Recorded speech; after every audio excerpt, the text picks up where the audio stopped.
It's time to accelerate. Hi, I'm your host, Andy Paul.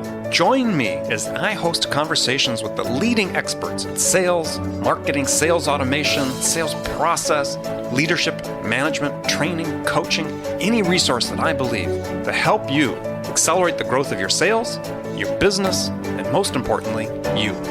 Hello, and welcome to Accelerate. Hey, I'm really excited to talk with my guest today. Joining me is Rory Vaden. He's a sought-after speaker and author of the bestseller, Take the Stairs, 7 Steps to Achieving True Success, and author of another very useful book that we're going to talk about that I really enjoyed, Procrastinate on Purpose, 5 Permissions to Multiply Your Time. Rory, welcome to Accelerate. Hey, thanks for having me, Andy. I'm looking forward to this. My pleasure. So take a minute, introduce yourself. We talked a little bit before, and it's in your book. You started in sales. Talk about how you got started. Yeah, my mom sold Mary Kay cosmetics, so I kind of grew up around women who were in the world of sales. Mm-hmm. Did she have the pink Cadillac? She got a red Grand Am. She never got to the pink Cadillac, but I learned a lot about selling when I was young. I certainly know more about makeup than I do about like cars and stuff. But when I was in college, I got recruited to work for a company called Southwestern Advantage, and I was this freshman at the University of Denver, the nerdy accounting major, and I got recruited to sell books 14 hours a day, 6 days a week on straight commission, door to door. What sort of books? They were educational, like children's books. So they were actually for parents as much. They kind of help parents help their kids with homework, like remind you what the quadratic equation is and how to do math and algebra and stuff like that. And I ended up doing it for 5 summers and made about $250,000 in 5 years. In 5 summers? In 5 summers. Yeah, just 5 summers. $50,000 per summer. That's a big summer. It was big, and I was making like 30,000. Actually, I was making like 20,000 from selling, and then I made about 30,000 each summer from my team. I was a big recruiter, and I had a bunch of kids that would come with me, and I would live out there, and they would follow me, so that was my entree into selling, and then. Well, let me ask you a question about that. So let's dig down for a second. So, what was your approach to a prospect? Because we've got a lot of people in inside sales listening to the show, sales development reps that are out making cold calls every day. I mean, what was your entree? How'd you do that? Well, they put you through this thing called sales school, which interestingly enough, I am speaking at tonight for all the students who are about to go out this summer. But I think the whole philosophy and approach was really 2 things. First of all, they teach you the answers behind the next door. The answer to every problem is behind the next door. No matter if it's hot, you go to another house. If you haven't sold anything in 3 days, you go to another house. If you had your best day yesterday, you go to another house, and you get you indoctrinated with that philosophy. Always make the extra call. The next one. Yep. And then the other part, which is actually the core of our next book, which we're working on right now, which will be a sales book, is that it's hard to be nervous when your heart's on service. And you only feel fear when you're thinking about yourself. You only have anxiety when you're worried about like you and what you're going to say. But when you get fully focused on serving your customer, your fear falls away. And if you can just focus on helping people and the solution you're providing, and not, are you going to make a sale? Are you smart enough? Are you going to say the right thing? Are you going to be able to answer their objection? You just focus on serving people. It's a game changer. Oh, absolutely. Yeah. Big believer in that. Love, the Go Giver and books of that variety. I mean, sales to me is service. Always been. And I think I sort of arrived at that because I embody those fears that you talked about. When I started my career, big anxiety about sales.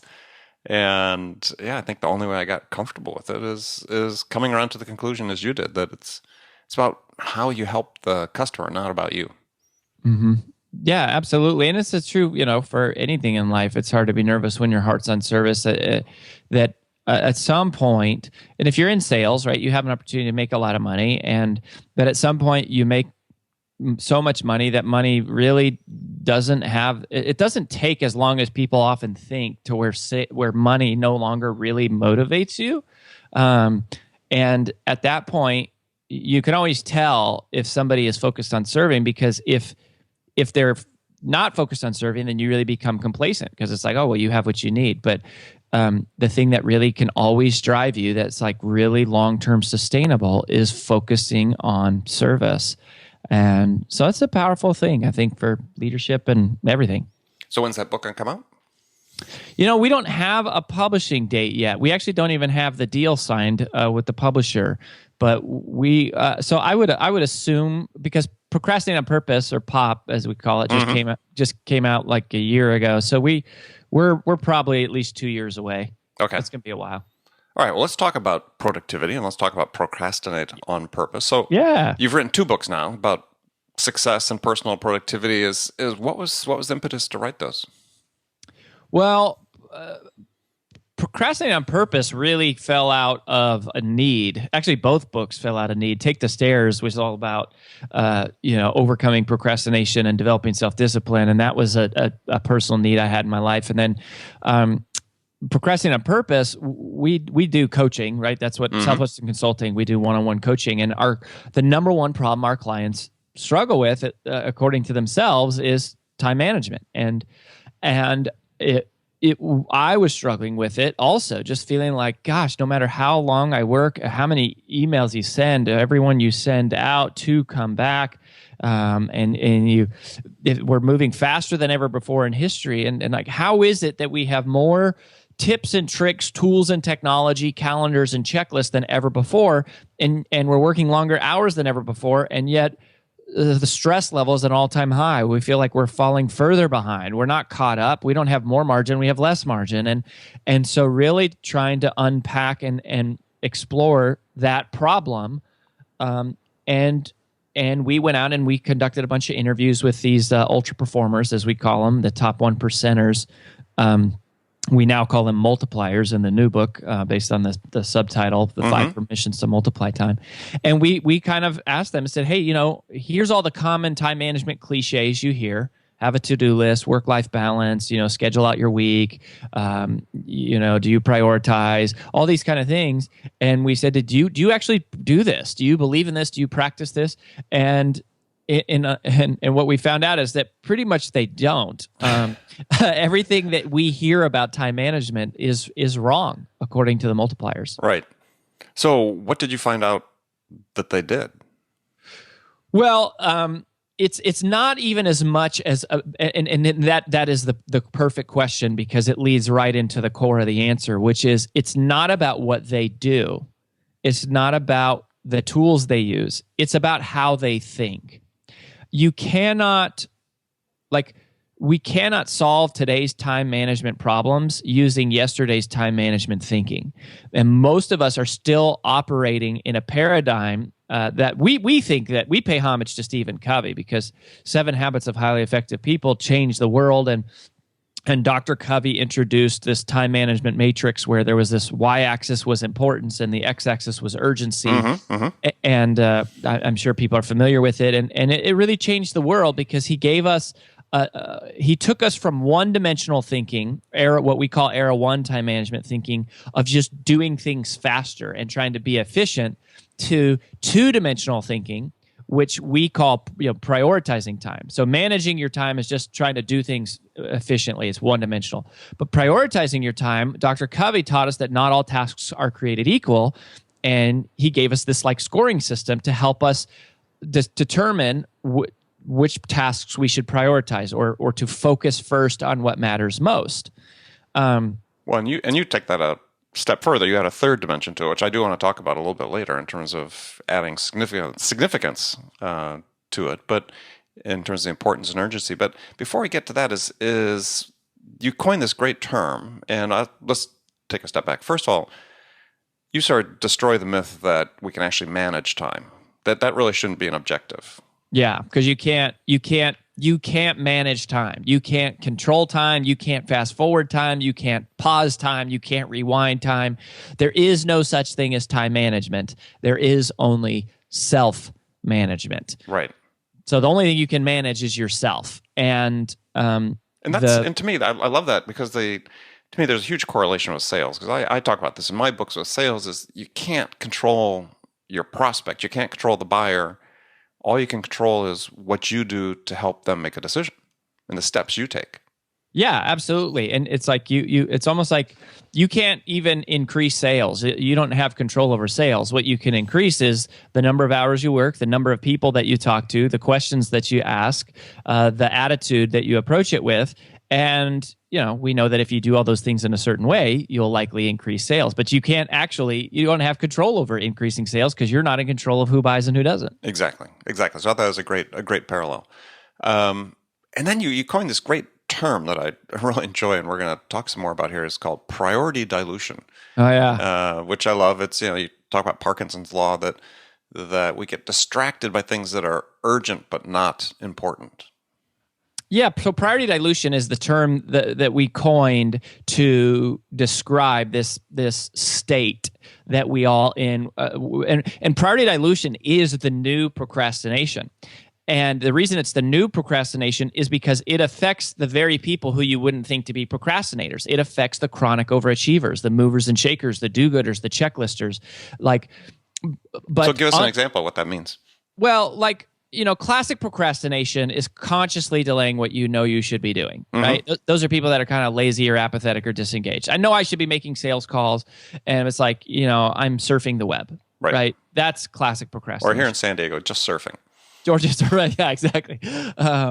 And priority dilution, though, is the it can affect people who are some of the top producers and the movers and shakers, because what happens is they work long hours, they move really fast during the day, they answer a lot of emails, they push a lot of paper, but they're in a lot of meetings. But yet when they get to the end of the day and they look back on what they accomplished with that day, they realize that their most significant priorities were left unchecked, just like a classic procrastinator, not because they're lazy, but because they allowed their attention to shift to less important but perhaps more urgent tasks. And so the word that they use is constantly putting out fires. And I feel that all the time. I mean, just a couple of days ago, actually, on the phone with my wife. She was back in New York. I'm in San Diego, and calling her. She said, "So how was your day?" I said, it was really busy, but I don't think I got anything done. Yeah. And it's a painful thing to say, but it's the reality of the world, because we live in a world with noise and the constant communication. And there's and this is part of the problem. The idea with efficiency was that if we could move fast enough, we could get it all done. That's a lie, because now there's much, if you believe that before, I think all of us have come to realize there's much more to do today than we can ever get to. It's not hard to see that. And so then the idea with prioritizing time is to go, okay, well, I want to focus first on what matters most, which is great, right? Like you need to know how to prioritize.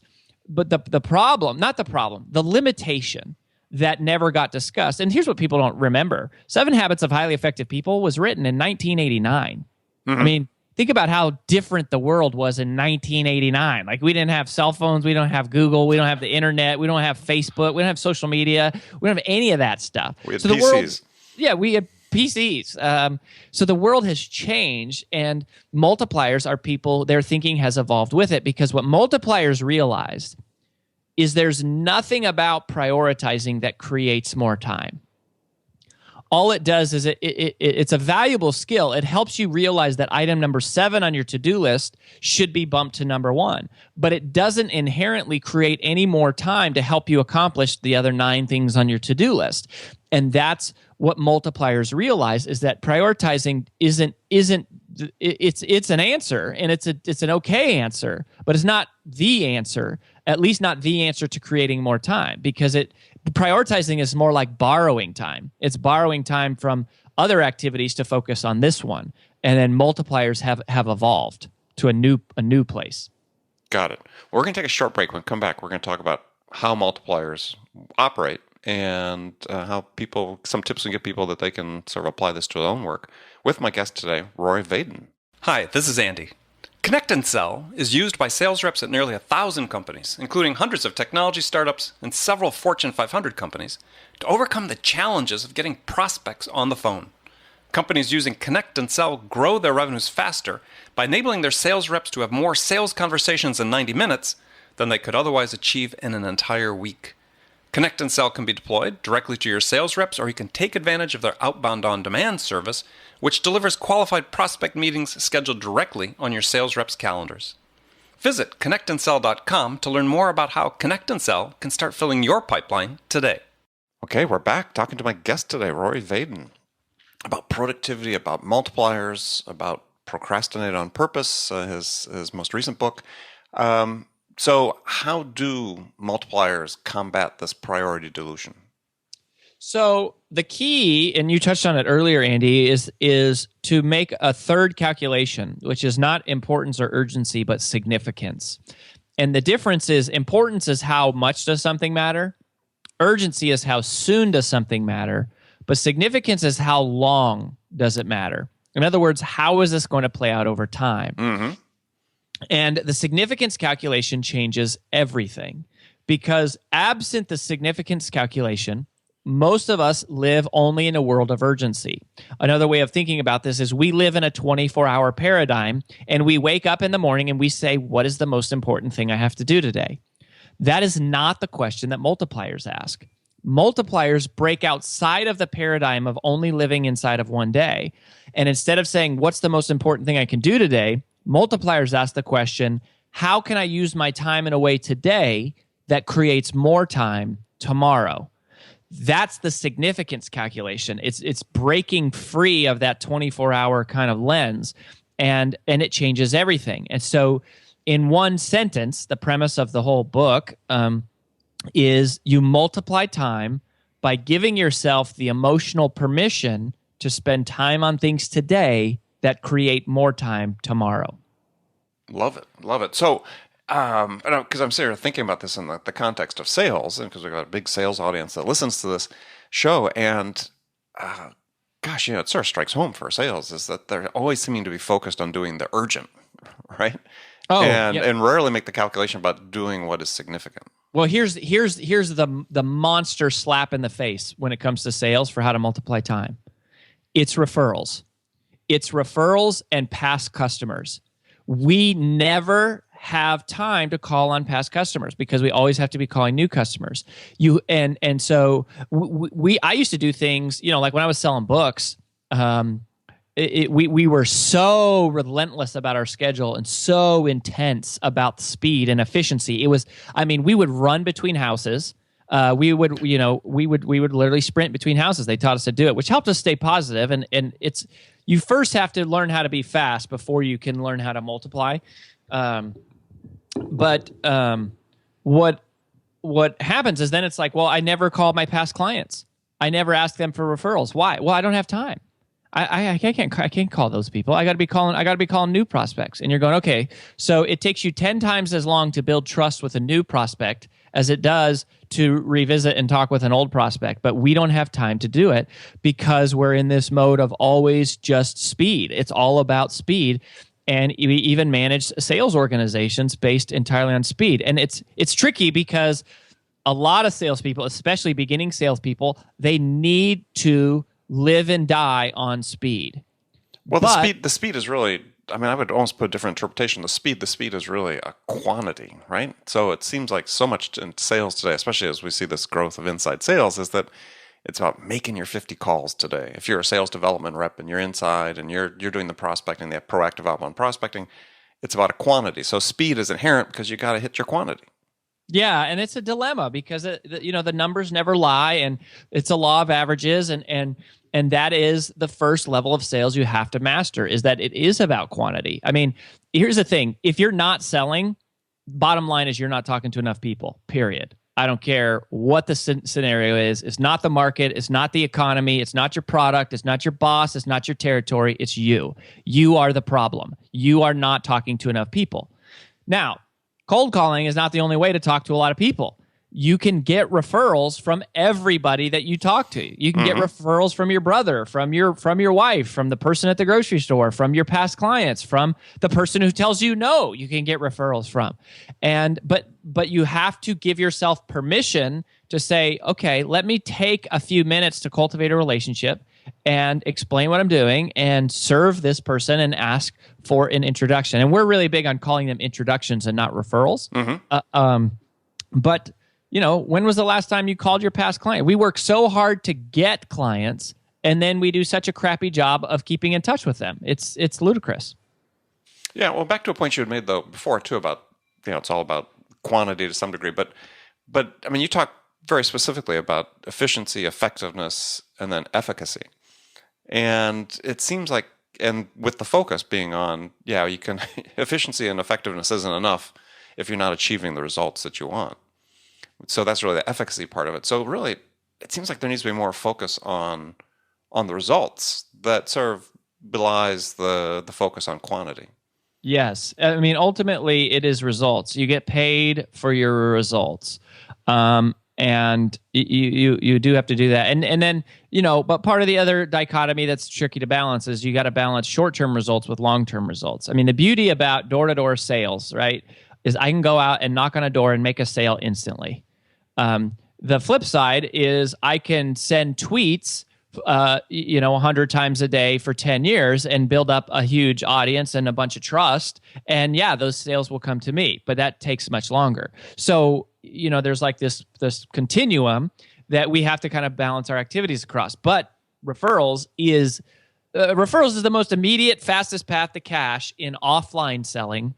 We're doing a lot now with online selling, email marketing and stuff like that. And but in offline selling, referrals is the way to multiply time. Is you got to give yourself permission to talk to people that you've already sold to. But we're kind of getting into sales. So coming back to productivity, sure. The idea is you never have time to do the things that multiply your time. I'll give you just a real ubiquitous example. If I asked the average person, I said, hey, do you have an extra 2 hours in your calendar today to go online and set up all online bill pay for all your bills? People would be like, no, are you crazy? I don't have 2 hours in my calendar. I don't remember the last time I had 2 hours just in the middle of a weekday to do nothing, right? Like, it doesn't happen. Those days are long gone. But a multiplier goes, now, wait a minute. If I give myself permission to spend these 2 hours setting up online bill pay, and sure, I don't have that 2 hours available today. There's other things I could be doing. But if that saves me 30 minutes every month from paying my bills, then in just 4 months' time, I will have broken even on that investment. And then every month thereafter, for the rest of my life, I get something called a concept that we introduced in the book, ROTI, return on time invested. Return on time invested. Another great example of salespeople is like networking meetings, right? It's now inside sales is a little bit different. And I worked after Southwestern. I actually went and worked in corporate inside sales, enterprise sales, selling IT solutions. So I did the 100 phone calls a day, and I was good at it because I came from that mentality and that background. But networking would be a good example of something that it's like, I don't have time to go to a networking meeting. Well, it's like, okay, well, if you're selling anything in a local market, you don't have time not to go to build local relationships. And the key is not to try to sell to the people in the networking meeting, but to spend time building relationship with those people because they become rich referral sources for you, and you want to get referrals from them. That's really kind of more of the focus. But all of these examples, this becomes a multiplier. This is a really significant thing that has a longer term benefit and payoff for you. Yeah, exactly. And it's not, I realize that what I'm saying here is not like, oh my gosh, this is amazing. What a brilliant idea. For most people, you go, oh wow, yeah. But the problem is, until I said it, it wasn't in people's consciousness. Even multipliers, Andy, they couldn't explain why they were so much successful. They could not explain why they were creating exponential results while most people only create linear results. And it was only after spending all this time, and our team, at Southwestern Consulting, do all this research and living this every day in people's daily lives, one-on-one with them, is we realize, what they're doing is spending time on things today that give them more time tomorrow. Well, and the key, as you said, is give yourself permission to procrastinate on those things that are urgent but not significant in order to do the things that are significant and have the bigger, longer-term payoff.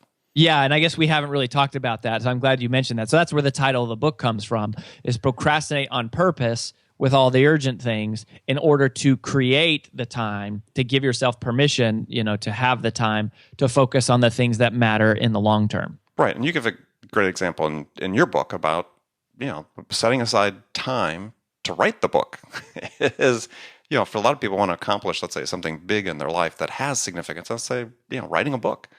And I did this when I wrote my first book. Is the same thing as I knew it was important to me and what I wanted to do in my career. So I took myself away from what I was doing on a day-to-day basis for a pretty extended period of time to write the book. Oh, yeah. And we, in Take the Stairs, so that's the first book. Take the Stairs is a book all about how to do the things you should do that you don't feel like doing. So Procrastinate on Purpose is, we use something called the focus funnel, which if you go to procrastinateonpurpose.com, you can watch a free 1-hour webinar where I kind of explain it and you see the focus funnel. But POP is all about how to decide. It's the framework for figuring out what are the multipliers, what are the things that will multiply your time. Take the Stairs is how to get yourself to do things you should do that you don't feel like doing. So the book's really that Take the Stairs, like POP is really not the sequel to Take the Stairs. It's really the prequel. So I went all Quentin Tarantino on everybody There we go. On accident. But in Take the Stairs, we talk about the harvest principle and how ultra performers, they don't even believe in balance. Like the concept of balance is stupid to them because it implies equal time spent in equal directions, because that's what balance is. It's equal force in opposite directions. Right. Well, multipliers realize that you don't create exponential results in any area of your life by spending equal time on every area of your life. And so what they do is they actually do the exact opposite. They completely imbalance their life in one direction and focus like the way a farmer would during harvest season. And they go all out for a short period of time, a harvest season, to create this explosive result. And then after you create that explosive result, it's easier to drop down that activity to a maintenance level and turn your focus towards the next thing. Right. Excellent. Well, good. Well, we're going to move to the last segment of our show. I've got standard questions to ask all my guests, but we're going to give you a chance in just a minute to tell people how to find out more about you and your book. So here's one question I posed to all my guests. It's a hypothetical scenario. In this scenario, you, Rory, have just been hired as a sales leader at a company whose sales have stalled out. And they want to get turned around in a hurry. So what 2 things would you do your first week on the job that could have the biggest impact? So I'm the VP of sales. Yeah. Referrals. I mean, I would immediately start tracking referrals for every single salesperson. How many referrals did you get today? And if they're not getting them, then I'm going to go sit with them and figure out, okay, how are you asking for them? How many people are you asking for them? What objections are you getting when you ask for them? What are the tools you're using to help facilitate, using tools like LinkedIn to help facilitate names that you can ask for? So referrals would be one. And the second thing I would probably do is I would hire Rory Vaden to come in and Take the Stairs, the keynote presentation, and talk about the psychology of how to take action when you don't feel like it and overcoming call reluctance. And I would what it is based on creating what Take the Stairs is all about, is creating a culture of discipline. And how discipline isn't as hard as we all think about it. Isn't as hard as we all think once we know how to think about it the right way. And so I would be all about incorporating that culture. And that's what Southwestern Consulting is. And we've grown. We started with 4 people, and we had 25 3 years ago, and now we have 115. And we're a sales organization. We sell sales coaching to salespeople, but we manage a sales force, and those are things that we do and believe in. Okay, so I've got 4 rapid fire questions for you. You can give me 1-word answers if you wish, or elaborate a little bit, and then we'll be done. The first one is: when you're selling, you, Rory, what's your most powerful sales attribute? I would come back to it's hard to be nervous when your heart's on service. I suck at sales, Andy, because I have a naturally negative attitude. I always gravitate towards the negative, and I have to stay focused on service. So that's for sure the thing for me. Who's your sales role model? Who's my sales role model? What a brilliant question. I've never really been asked that. Honestly, my wife, who is one of the other founding partners at Southwestern Consulting, she's our top producer. She's amazing. On top of like running the house and helping run the business, I mean, she makes sales calls everywhere she goes. Everybody loves her. She asks for referrals. She follows up, and her whole philosophy is about exceeding expectations. Got it. Excellent. So that's a first time we've had that. So name one book other than your own that every salesperson should read. Oh man, I could list Just a bunch of these. Well, the one you cannot survive in sales. You cannot be successful in sales without reading The Greatest Salesman in the World by Og Mandino. Okay. It's the oldest, and that's a must. Okay, great recommendation. So last question for you. This is maybe the toughest question. What's on your playlist right now, music-wise? That one's pretty easy, actually. So Christian music for me. So Need to Breathe is one of my favorite brands. Matt Carney. Third Day is always on my playlist. Casting Crowns, Matthew West, Newsboys. That's an easy one. All right, great. All right, well, hey, that was easy. So I want to thank you for being on my show today. My guest has been Rory Vaden. Rory, how can people find out more about you? Yeah, I would head over to procrastinateonpurpose.com. Check out the free 1-hour webinar, and then you'll get links to that for to stay plugged into my blog, and I do a weekly podcast. And so if you go to procrastinateonpurpose.com, that'll and watch that first webinar, that'll plug you in. Great. Well, thank you again. And remember, friends, make it a part of your day every day to deliberately learn something new to help you accelerate your success. And the easy way to do that is to make this podcast a part of your daily routine, whether you listen on your commute, in the gym, or make it part of your morning sales meeting, because then you won't miss any of my conversations with top business experts, like my guest today, Rory Vaden, who shared his expertise about how to accelerate the growth of your business. So thanks for joining me. Until next time, this is Andy Paul. Good selling, everyone. Thanks for listening to the show. If you like what you heard and want to make sure you don't miss any upcoming episodes, please subscribe to this podcast on iTunes or Stitcher.com. For more information about today's guest, visit my website at andypaul.com.